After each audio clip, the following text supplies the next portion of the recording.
the story of a guy who made millions promoting a product that was completely fake. This individual, let's call him Rye, was 24 years old and living the Miami lifestyle. He was obsessed with getting rich and constantly brainstorming new ways to make it big. His track record?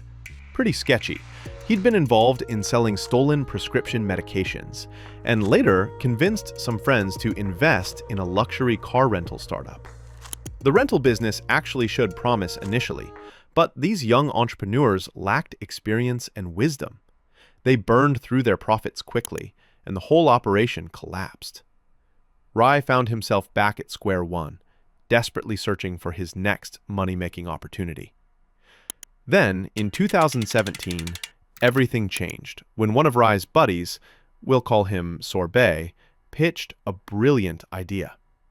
Picture this: a debit card that instantly converts your cryptocurrency into spendable cash. Imagine walking into any store and buying something with your Bitcoin, just like using a regular card. On paper, this concept was actually pretty solid. But here's where things get interesting.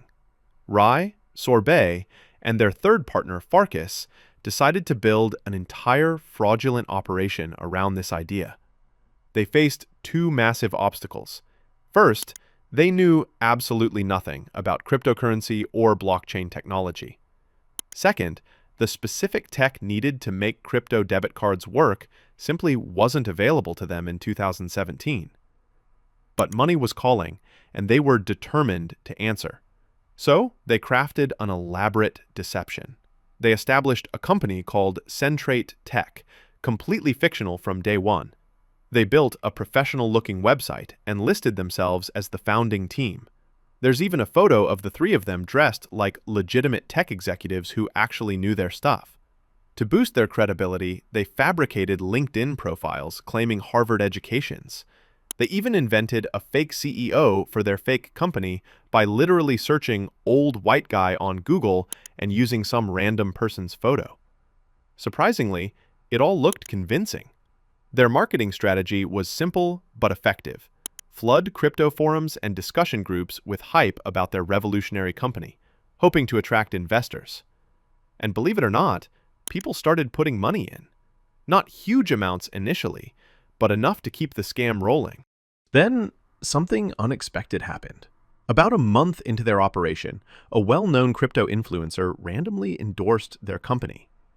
Overnight, everything exploded. Suddenly, serious money started pouring in, and they had millions of dollars invested in their non-existent technology. With all this momentum building, they doubled down on the illusion. They rented legitimate office space, no more working from bedrooms. They hired around 50 actual employees to make everything look real. They even had promotional Centra cards manufactured as proof-of-concept materials. The celebrity endorsements came next. Floyd Mayweather promoted their card. DJ Khaled jumped on board.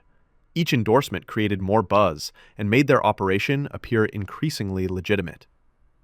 With all this manufactured hype, they launched their next phase, selling CentraCoin to the general public. Their cryptocurrency went live and sold rapidly thanks to all the excitement they generated. Soon, Rye and his partners had raised tens of millions of dollars. Time to enjoy the spoils. Rye was getting custom suits tailored, shopping daily at high-end stores, driving luxury vehicles, and carrying massive amounts of cash everywhere, probably just for the flex. Meanwhile, they kept promising investors that crypto debit cards would be available by Christmas. Of course, they still had no actual product because the technology remained beyond their reach. But they kept spending and partying, apparently believing they'd never face consequences. Then, a New York Times journalist started investigating. After reviewing their social media accounts, probably filled with party photos and expensive car pictures, he became suspicious about their Harvard claims and the company's legitimacy. The reporter wanted to interview their CEO, but remember, that CEO was just a random stock photo they'd found online. When the journalist pressed for access to the CEO, Rye and his team made excuses. He's busy, he's traveling, that sort of thing. Realizing they couldn't maintain this charade much longer, they made a desperate move. They killed off their fictional CEO. They issued a press release claiming Michael Edwards had tragically died in a car accident. This bought them some time, but created a new problem. They needed another fake CEO. Their solution? They used a photo of Rye's grandfather and posted it on the website as the new CEO. But investigators quickly connected the dots, finding photos of Rye with his grandfather on Facebook. People realized the CEO was just some guy's grandpa. Surprisingly, this didn't stop them.